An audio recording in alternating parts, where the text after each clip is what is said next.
Well, that felt much more like the Mariners from pre-trade deadline as it did Seattle Mariners post-trade deadline. What is up? What is going on, everybody?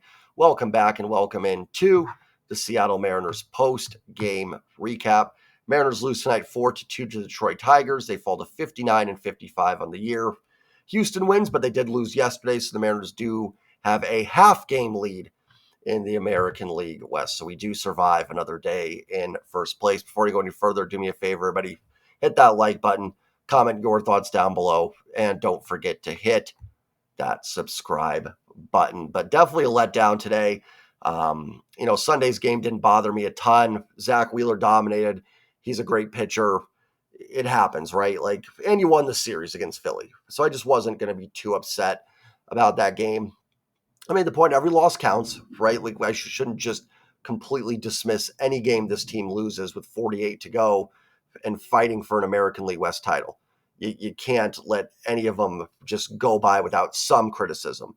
However, it's also important to know they're not going to win every single game the rest of the season. But this is one they should have won. This is one that should have been a victory. Montero versus Castillo should be a game you win. Montero's not throwing the ball very well this year.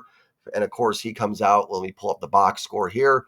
I'm pretty sure, at least if not a career high in strikeouts, very close to it. It very much felt like the Mariners we watched kind of throughout the early parts of the summer. And certainly 1.5 weeks of good baseball doesn't change everything. But we haven't seen games like this recently. I know we talked about Sunday, but again, with Zach Wheeler on the bump, I'm a little bit more forgiving. But Montero, 8 strikeouts in 6 innings. I don't know if that's a career high for him, but it's got to be pretty close. And listen, sometimes pitchers that don't pitch very well shut you down. It happens.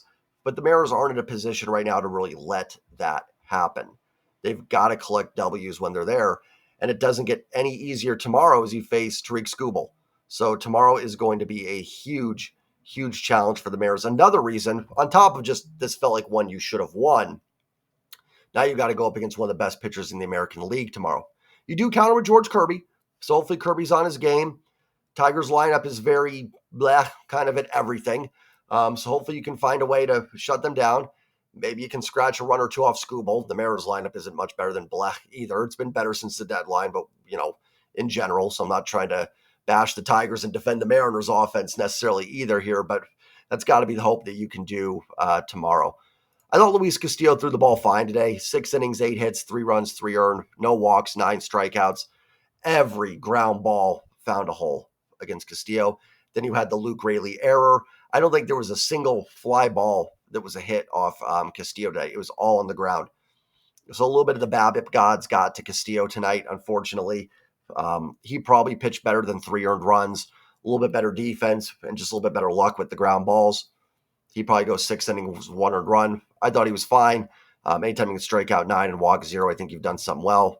Austin Voth threw the ball well in his inning. Did walk Javi Baez on 4 pitches. That's not exactly ideal, but managed to work around it. Actually got some help from Mitch Haniger in the outfield with an outfield assist. That was good to see. Mitch had a couple nice outfield assists this year, and then he was able to get out of it as well. Trent Thornton just can't go an inning without giving up a run, can he? He gives up the home run to Parker Meadows. Strikes out a couple. Looked like it was going to be a good inning from Thornton.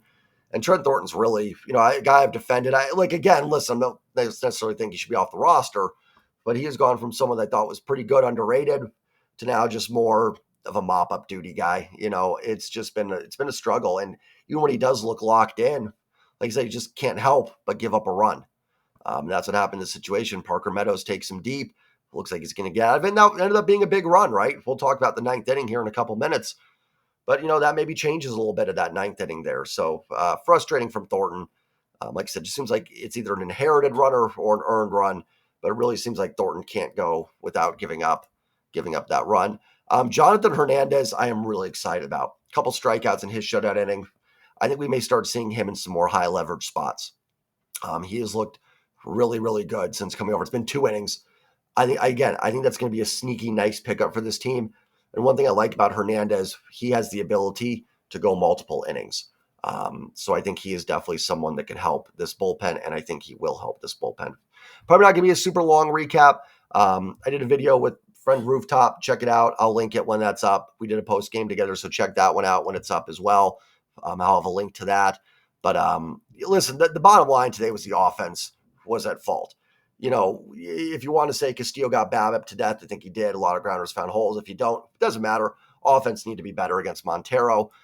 Victor Robles was 1 for 3. They had a couple balls hit hard early on, and then just kind of nosedive back into strikeouts, like 14 strikeouts, they only 2 walks.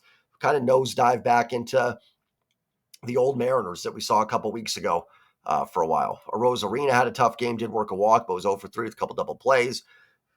Cal Raleigh 0 for 3, did have a walk. He's someone I thought could do some damage against Montero and didn't. Justin Turner 0 for 2, then he gets hit in the hand. X-rays were negative, so it sounds like Turner's okay. I'd imagine he probably misses the rest of the series, though. And that hurts a little bit because with Skubal, he'd like to have his right-handed bat in the lineup, especially in a guy that doesn't strike out a lot, and Turner might help, but I doubt you'll see him in the lineup tomorrow. Cade Marlowe pinched hit for him. Polanco was 1 for 4 with a hit. We'll talk about that 9th inning in a minute here. It's a hit. Luke Raley goes deep for a home run. Good to see Raley starting to heat up a little bit. We'll talk about Mitch Garver. Mitch Haniger was 0 for 3. Dylan Moore 1 for 3. And Rojas was 1 for 3. Not good enough offensively as a whole. So let's talk a little about that 9th inning because there's been some controversy with the decision to pinch hit Mitch Garver for Luke Raley. The funniest thing about that to me, there's 2 things funny. One, it's not why they lost the game, regardless of what side you're on, whether you think Luke Raley should have had the at-bat or Mitch Garver should have had the at-bat. They lost the game because they got 1 run off Montero. That's not acceptable, and that's where the game was lost. End of discussion. I'm sorry, that it was not the pinch hitting decision because the truth of the matter is Holton's a good reliever. I know he's murder on lefties. You probably weren't getting that run regardless of who it was batting in that situation. It probably just wasn't happening. So that's a hard reliever to get runs off of, whether it's Raley or Garver. The other funny thing is it probably shouldn't even gotten to that point because Polanco flew out and the center fielder, I think is Parker Meadows.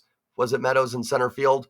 Yeah, it was Meadows. And then the right fielder, Perez, just kind of watched it drop. I think Meadows thought Perez was calling for it. Ball drops in. And just kind of funny. And I made my opinion known on Twitter, and I'll talk about the decision with Raley and Garver. But we really shouldn't even gotten to that point because that ball should have just been caught and the game would have been over. So just kind of funny how that happens and we turn into kind of a bit of a controversial decision with who should have batted. Listen, Mitch Garver's actually got pretty good numbers against lefties, 129 WRC plus. I don't have a huge problem with him batting there. If you're going to roster him, that's where he should be hitting.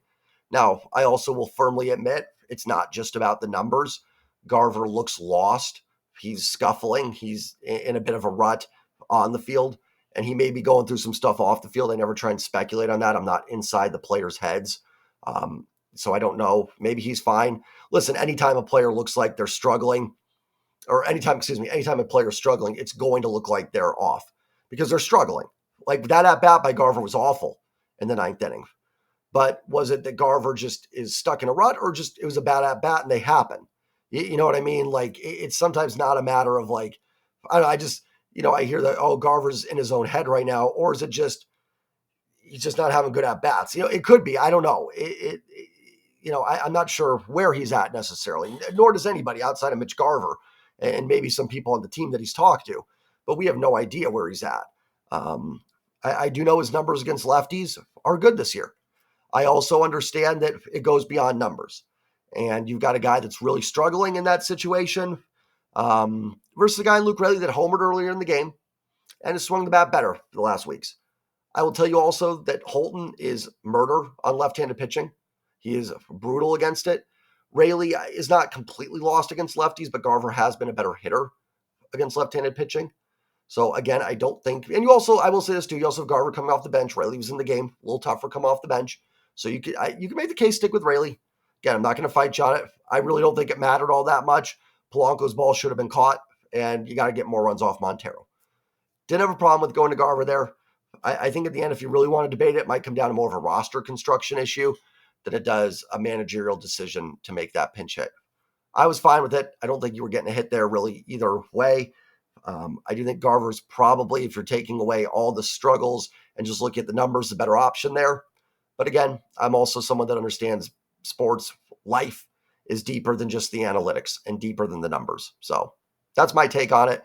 I know it's not like a crazy hot take. Sounds like I'm kind of saying both are fine because, guys, that's kind of how I feel in a lot of things. I will say one thing that I know for sure is not a middle of the road thing. One run off Montero was not acceptable. That's what I'm way more frustrated at. Not one at bat that happened the ninth inning against a fairly solid relief pitcher.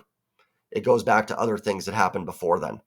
And that's where you got to get better. Tough matchup tomorrow against Tariq Skubal. If you can win tomorrow, kind of make up for tonight a little bit, that would feel really good if they can find a way to do that. So hopefully that's what we will have tomorrow. That's all I've got. Not much else to say. Castillo was fine. Offense wasn't. Hopefully find a way tomorrow against Skubal. Not going to be easy. Remember to like, comment. I'm 70 subscribers away from 4,000, so hit that sub button, and I will see you all tomorrow night. Take care, and go Mariners. Peace.